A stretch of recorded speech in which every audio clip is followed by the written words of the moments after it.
1975ರ June 28ರಂದು ತುರ್ತು ಪರಿಸ್ಥಿತಿಯ ಸಮಯದಲ್ಲಿ ಸರ್ಕಾರವು ಪತ್ರಿಕೆಗಳ ಮೇಲೆ ಕಟ್ಟುನಿಟ್ಟಾದ ನಿರ್ಬಂಧಗಳನ್ನು ವಿಧಿಸಿತು. 1975ರ ಜೂನ್ 25ರಂದು ತುರ್ತು ಪರಿಸ್ಥಿತಿಯನ್ನು ಘೋಷಿಸಿದ ಕೇವಲ 2 ದಿನಗಳ ನಂತರ ಸರ್ಕಾರವು ಎಲ್ಲ ರಾಜಕೀಯ ಚಳುವಳಿಗಳನ್ನು ಕಣ್ಗಾವಲಿನಲ್ಲಿ ಇರಿಸಿತು. ಅಲ್ಲದೆ ಪತ್ರಿಕಾ ಮಾಧ್ಯಮಗಳಲ್ಲಿ ಯಾವುದೇ ಸುದ್ದಿ ಪ್ರಕಟಿಸುವ ಮುನ್ನ ಸರ್ಕಾರದಿಂದ ಅನುಮತಿ ಪಡೆಯುವುದನ್ನು ಕಡ್ಡಾಯಗೊಳಿಸಲಾಗಿತ್ತು. ಮೀಸಾ ಕಾನೂನಿನ ಅಡಿಯಲ್ಲಿ ಅನೇಕ ಪತ್ರಕರ್ತರನ್ನು ಜೈಲಿಗೆ ಹಾಕಲಾಯಿತು. ಅದೇ ಸಮಯದಲ್ಲಿ ಕೆಲವು ಪತ್ರಿಕೆಗಳ ಮಾಲೀಕರಿಗೆ ದೇಶವನ್ನು ತೊರೆಯುವಂತೆ ಹೇಳಲಾಯಿತು.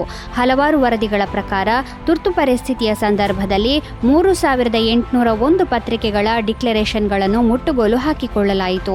ಮೀಸಾದಿಂದ 327 ಪತ್ರಕರ್ತರನ್ನು ಲಾಕೌಟ್ ಮಾಡಲಾಗಿತ್ತು ಮತ್ತು 290 ಪತ್ರಿಕೆಗಳಲ್ಲಿ ಜಾಹೀರಾತುಗಳನ್ನು ನಿಲ್ಲಿಸಲಾಗಿತ್ತು.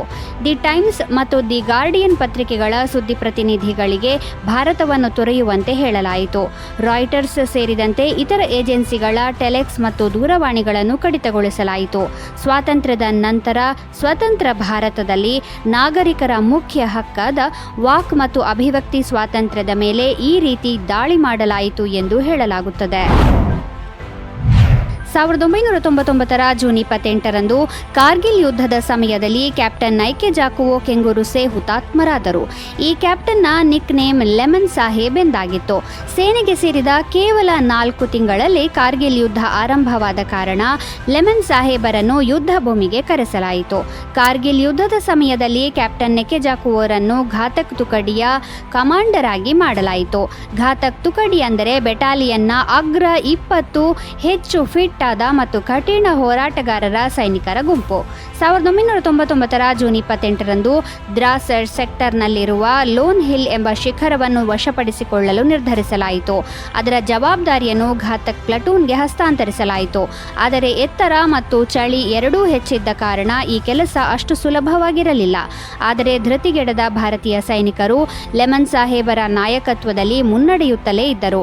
ಪಾಕಿಸ್ತಾನಿ ಸೈನಿಕರ ಕಡೆಗೆ ಚಲಿಸುವಾಗ ಕ್ಯಾಪ್ಟನ್ ನೆಕೆ ಜಾಕುವೋ ಅವರ ಬೂಟುಗಳು ಹಿಮಾವೃತ ಬಂಡೆಗಳ ಮೇಲೆ ಮತ್ತೆ ಮತ್ತೆ ಜಾರುತ್ತಿದ್ದವು. ಅದರ ನಂತರ ಅವರು ಮಾಡಿದ ಸಾಧನೆ ಕೇಳಿದರೆ ಮೈ ರೋಮಾಂಚನಗೊಳ್ಳುತ್ತದೆ.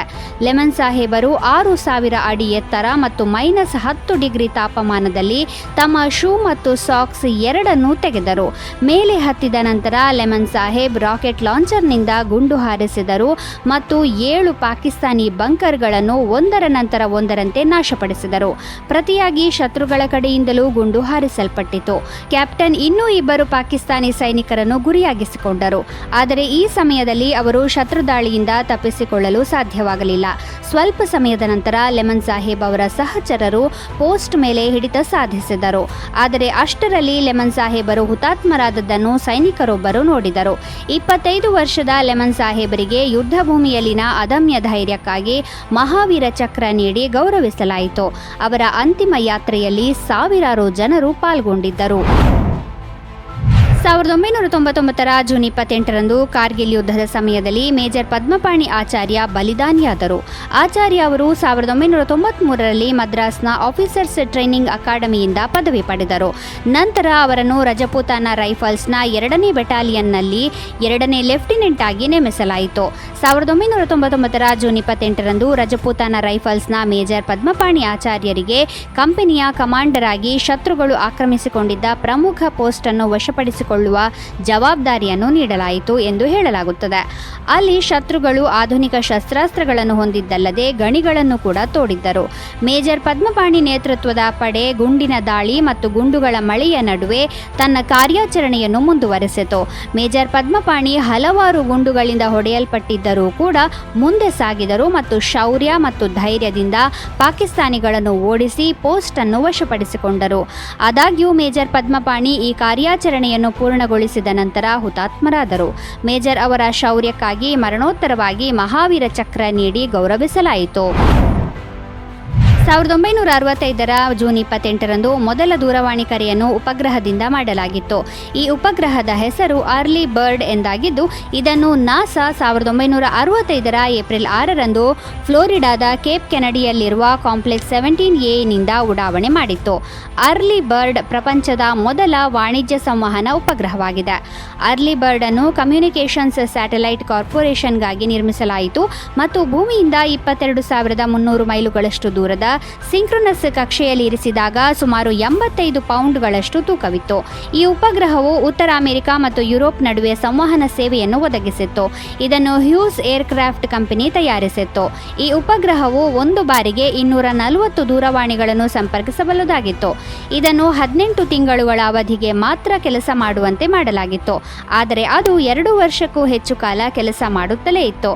ಹಾಗೆಯೇ 1990ರಲ್ಲಿ ಈ ಉಪಗ್ರಹವು 25 ವರ್ಷಗಳನ್ನು ಪೂರೈಸಿದಾಗ ಅದನ್ನು ಅಲ್ಪಾವಧಿಗೆ ಮತ್ತೆ ಸಕ್ರಿಯಗೊಳಿಸಲಾಯಿತು. ನಂತರ ಅದರ ಹೆಸರನ್ನು ಅರ್ಲಿ ಬರ್ಡ್ನಿಂದ ಇಂಟೆಲ್ ಸ್ಯಾಟ್ 1 ಎಂದು ಬದಲಾಯಿಸಲಾಯಿತು.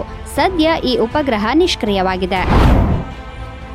1838ರ ಜೂನ್ 28ರಂದು ರಾಣಿ ವಿಕ್ಟೋರಿಯಾರಿಗೆ ಪಟ್ಟಾಭಿಷೇಕ ಮಾಡಲಾಯಿತು.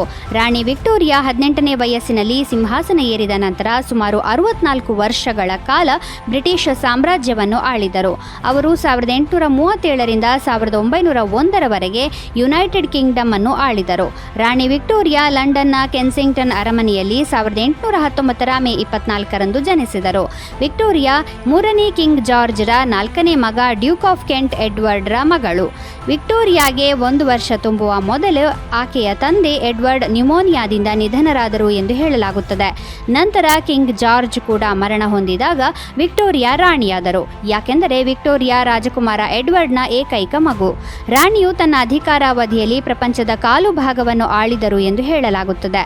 ಅವರ ಸಂಪೂರ್ಣ ಅವಧಿಯನ್ನು ವಿಕ್ಟೋರಿಯನ್ ಯುಗ ಎಂದು ಕರೆಯಲಾಗುತ್ತದೆ. 1876ರಲ್ಲಿ ಬ್ರಿಟಿಷ್ ಸಂಸತ್ತು ಅವರನ್ನು ಭಾರತದ ಸಾಮ್ರಾಜ್ಞಿಯನ್ನಾಗಿ ಮಾಡಿತು. ಅವರು 1901ರವರೆಗೆ ಭಾರತದ ಸಾಮ್ರಾಜ್ಞಿಯಾಗಿದ್ದರು. ರಾಣಿ 1901ರಲ್ಲಿ ನಿಧನರಾದರು ಮತ್ತು ಇದರೊಂದಿಗೆ ವಿಕ್ಟೋರಿಯನ್ ಯುಗವು ಕೊನೆಗೊಂಡಿತು.